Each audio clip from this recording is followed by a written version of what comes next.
Aman Gupta talks में सभी का स्वागत है। आज हम अष्टांग हृदयम के एक बहुत ही मौलिक अध्याय पर बात करने वाले हैं।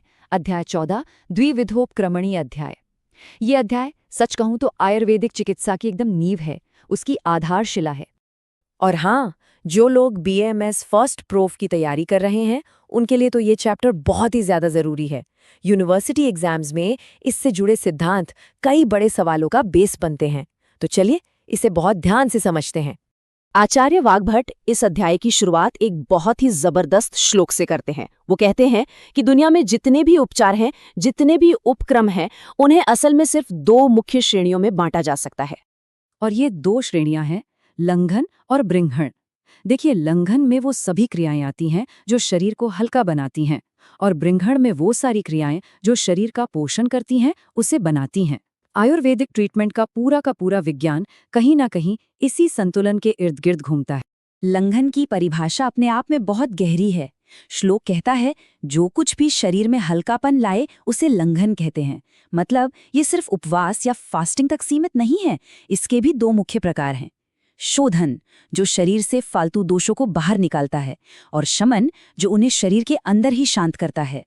और लंघन का जो दूसरा सिरा है वो है बृहण। इसका सीधा साधा मकसद है पोषण और विकास को बढ़ावा देना, जिसे आप्यायन और संवर्धन कहा गया है। इसका मतलब है शरीर के टिश्यूज यानी धातुओं को बढ़ाना, जिससे शरीर में बल और वजन दोनों बढ़ते हैं। ये एक तरह से शरीर को बनाने वाली थेरेपी है। लेकिन बात यहीं खत्म नहीं होती।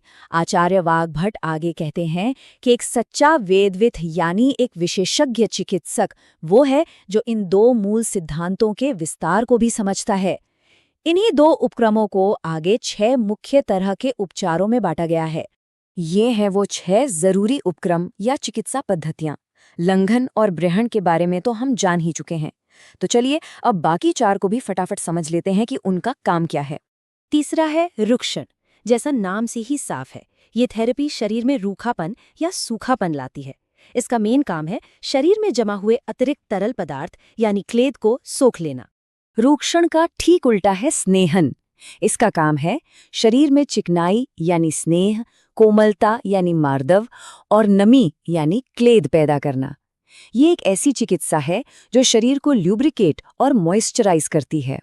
5वां उपक्रम है स्वेदन। इसका उद्देश्य है शरीर की जकड़न और भारीपन को दूर करना, और जैसा कि नाम से पता चलता है, पसीना या स्वेद लाना, जिससे शरीर के चैनल्स यानी स्रोतस खुल जाते हैं। और छठा है स्तंभन, जिसका मतलब ही है रोकना या अवरुद्ध करना। जब शरीर में किसी चीज का बहाव बहुत ज्यादा हो, जैसे कि डायरिया में होता है, तो उस गति को कंट्रोल करने और रोकने के लिए स्तंभन चिकित्सा का इस्तेमाल किया जाता है। अच्छा, अब जब हम इन उपक्रमों को समझ गए हैं तो सबसे अहम सवाल ये उठता है कि किस मरीज पर कौन सा उपचार लागू होता है। चलिए लंघन से ही शुरू करते हैं। शरीर को हल्का करने वाली इस चिकित्सा के लिए सही उम्मीदवार कौन है? ग्रंथों के हिसाब से देखें तो लंघन चिकित्सा उनके लिए सबसे ज्यादा फायदेमंद है जो प्रमेह या डायबिटीज के मरीज हैं, जो मोटापे से ग्रस्त हैं, जिनके शरीर में कफ दोष और मेद धातु की अधिकता है, और जो आम दोष यानी अपच और मेटाबॉलिक टॉक्सिन से परेशान हैं। तो फिर इसी तरह बृहण या पोषण देने वाली थेरेपी किसे दी जानी चाहिए? बृहण चिकित्सा उन लोगों के लिए है जो कमजोर हैं, जैसे कि जो क्षय रोगों यानी शोष से पीड़ित हैं या जिन्हें कोई चोट लगी है। ये उन लोगों के लिए भी है जो बहुत ज्यादा मेहनत, जैसे कि लंबी दूरी तक चलने या फिर शराब के सेवन से कमजोर हो गए हैं।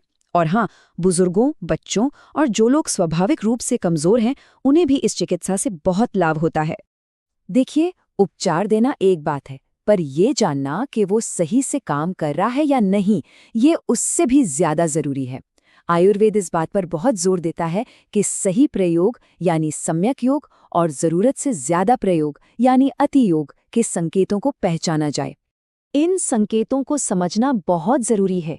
जैसे सही लंघन से इंद्रियों में स्पष्टता आती है, मलमूत्र सही से निकलता है और शरीर में हल्कापन महसूस होता है। लेकिन अगर ये ज्यादा हो जाए तो जोड़ों में दर्द और वात से जुड़ी बीमारियां हो सकती हैं। वैसे ही सही बृहण से ताकत बढ़ती है, नींद अच्छी आती है, पर इसकी अधिकता से मोटापा, डायबिटीज और दूसरी परेशानियां हो सकती हैं। तो इस पूरे अध्याय का जो सार है, जो निचोड़ है, वो एक बहुत ही सरल लेकिन शक्तिशाली सिद्धांत में छिपा है।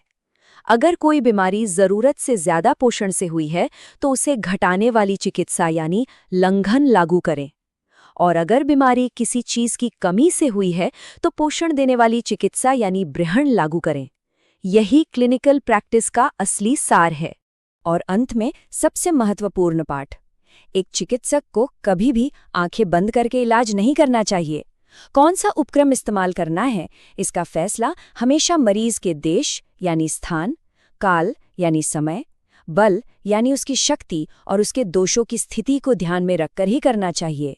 इस अध्याय का ज्ञान हमें एक मौलिक सवाल पर लाकर छोड़ देता है। हम संतुलन के इन सिद्धांतों को सिर्फ चिकित्सा में ही नहीं बल्कि एक स्वस्थ जीवन जीने के लिए अपनी रोजमर्रा की जिंदगी में कैसे अपना सकते हैं, इस पर अपने विचार नीचे कमेंट्स में जरूर बताइएगा। अगर ये विश्लेषण अच्छा लगा हो तो इसे लाइक करें, अपने क्लासमेट्स के साथ शेयर करें और ऐसे ही बीएमएस से जुड़े और कंटेंट के लिए चैनल को सब्सक्राइब करना ना भूलें। और हाँ, कमेंट्स में ये भी बताइए कि अगला कौन सा चैप्टर समझना चाहेंगे। मिलते हैं अगले विश्लेषण में।